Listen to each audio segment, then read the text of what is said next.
Hey guys, welcome back. It's your brother in Christ, Weston. Thanks for joining me today. So today's article comes out of End Times headlines. Let's get into it. It says here, most people have no idea that the Summit of the Future will create United Nations 2.0 on September 22nd and 23rd. So that's what, 2 weeks from now?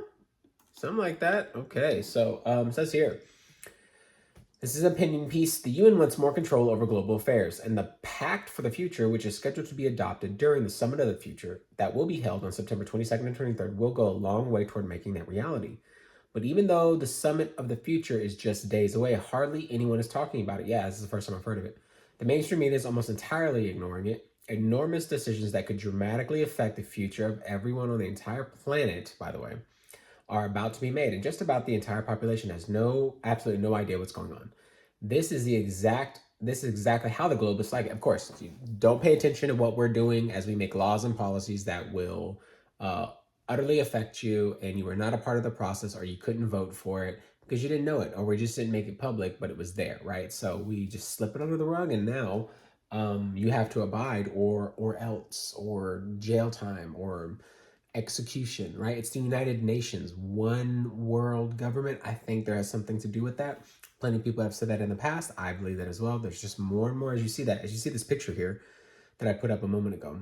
All the hands, the entire population giving something over to this beast system. It just makes sense. It just makes sense. Whether it's it or not, it's the closest thing I think to it, at least here. So this is exactly how the globalists like it. They don't want the general population to be even aware of their agenda, absolutely, as they relentlessly push it forward. According to the official UN website, the idea of the Summit of the Future was conceived at the height of the 2020 things that were going on. In 2020, the UN turned 75 to mark the occasion by starting a global conversation about hopes and fears of the future.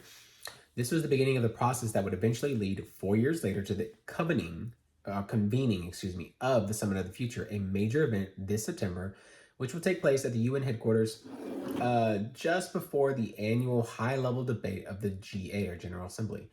The summit was conceived at the height of the C19 when there was a perception at the UN that rather than cooperating to face the global threat that affected all the countries and people pulled apart.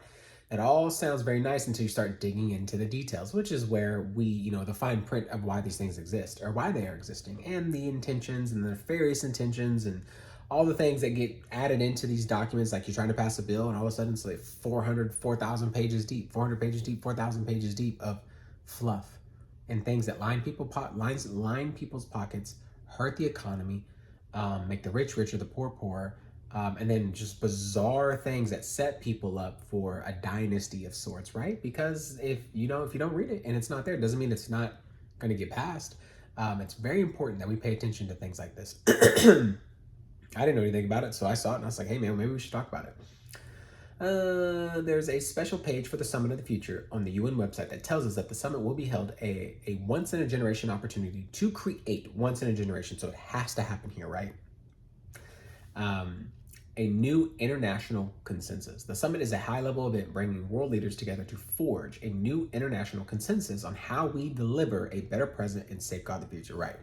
That's all it's going to be built around. If you're not with the idea of a better present future, a better present current, present time, and a future, you are not a part of this plan. You're going to hurt us. You're going to hurt our agenda. You are going to be outed. You're going to be isolated, and you're going to be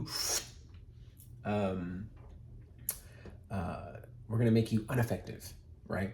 So effective global cooperation is increasingly critical to the survival, but difficult to achieve in the atmosphere of mistrust.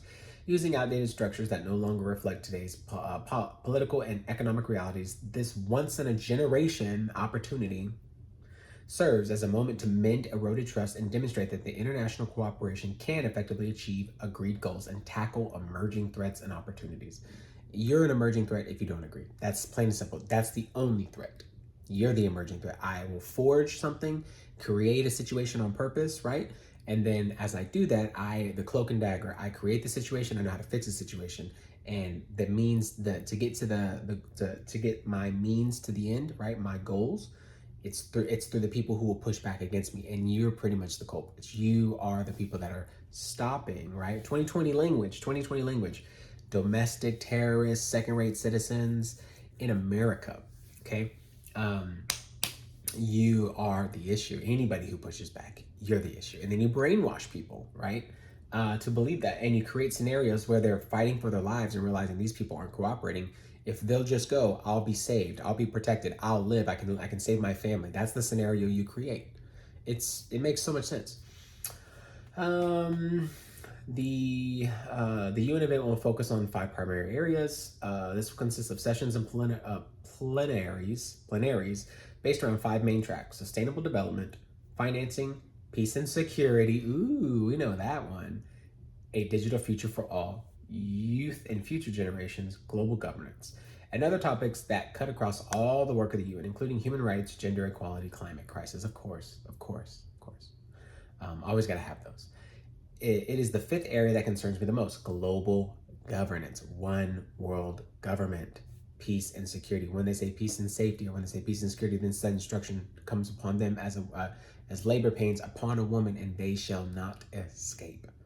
2 Thessalonians. 1 Thessalonians 4 or 2 Thessalonians 2. Global governance is just a fancy way of saying global government. And apparently there are big plans for changing the way the UN operates. On the UN website, there's a PDF which is entitled Summit of the Future 2024, What Will It Deliver? And was not easy to find for me. On the second page of that PDF, there's a section called Transforming Global Governance, and contains some very alarming plans for a far stronger UN than we have today.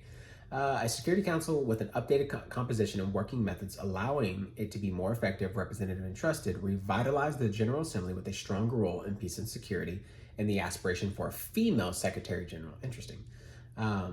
Maybe that's the Antichrist when I have a desire for women, meaning that maybe it's a female.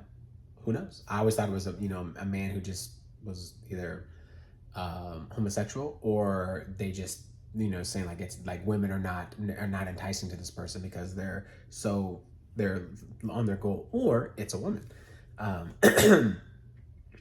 A stronger ECOSOC steps towards the revitalization of the Commission on the Status of Women, strengthening peace-building commissions that bridges more effectively to other actors, including financial institutions. A strengthened UN human rights pillar that is better resourced and coordinated.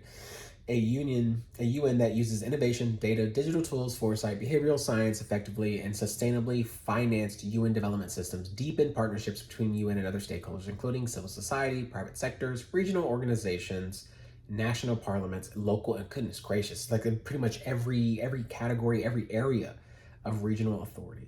When did we get to debate any of this exactly? I just mentioned that. I haven't read this article, but when did we get to debate any of this? And who is debating for us on our behalf without our knowledge and making decisions for us?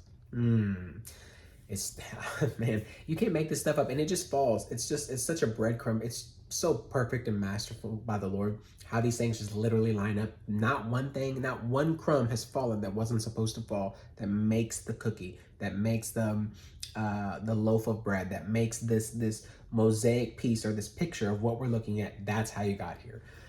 All strategy, all strategic, all known by, all part of Bible prophecy. It says, if there are going to be any radical changes to how the UN works, isn't that something our leaders should be talking about? Especially, I don't like the term UN 2.0. I don't either.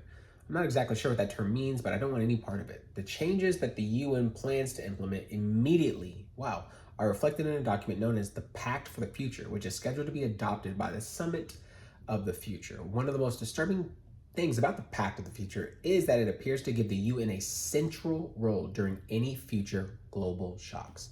Any future global shocks. We have monkey gorillas. We have birds that make you sick. What else? World War III, nation against nation, kingdom against kingdom, famines, pestilences, earthquakes, lawlessness, causing the love of many to grow cold, civil wars. Come on, man. Come on. It's right there. That is a beast system, one world government, one world religion, one world currency, one world ruler, if I've ever seen it. And somebody steps into power to save the day. And one of the most disturbing things about the pact, okay, we already got that. The third draft of the Pact for the Future was released on August 27th. Okay. currently being reviewed by UN member states. The draft continues the discussion around global shocks and how these shocks will require a global response. For example, one section titled, "We will strengthen an international response to complex global shocks," is so stupid, states that there's a need for a coordinated and multidimensional international response to complex global shocks and a central role of the UN in regard. I wonder if I can get the doc on this and save it so I can know, so we can go over it and we'll talk about it. This is the most important news. This was the outlet. Oh, they have way more here. Oh, it's by Michael Snyder, who we always review. Michael Snyder's great. Love his stuff. Love his content. Shout outs to that guy and everything that he writes about, because we reviewed a lot, and make sure to give him credit. So he wrote this. Yeah. So anyways, guys, that's the video. Let me know what you think about the UN. Let me know what you think about Bible prophecy. Let me know what you think about end times, how this plays. How does the UN play? Are there manufactured global shocks that are going to happen? I firmly believe it. And how these things piece into the tribulation, into the great tribulation, into the Antichrist, into just the obviously pointing to the return of Christ. I'd love to hear what you guys have to say. It doesn't matter if you agree, disagree. I don't care. I'm here to talk about it, have dialogue, and understand better. Maybe just see something I missed over. Right? I don't have all the answers, but I definitely want to go through and just kind of discuss, and maybe something will change my mind. So anyways, guys, that's the video. If you like the video, be sure to like the video. If you want to see more, be sure to subscribe. It definitely helps me out, and I'll see you in the next one.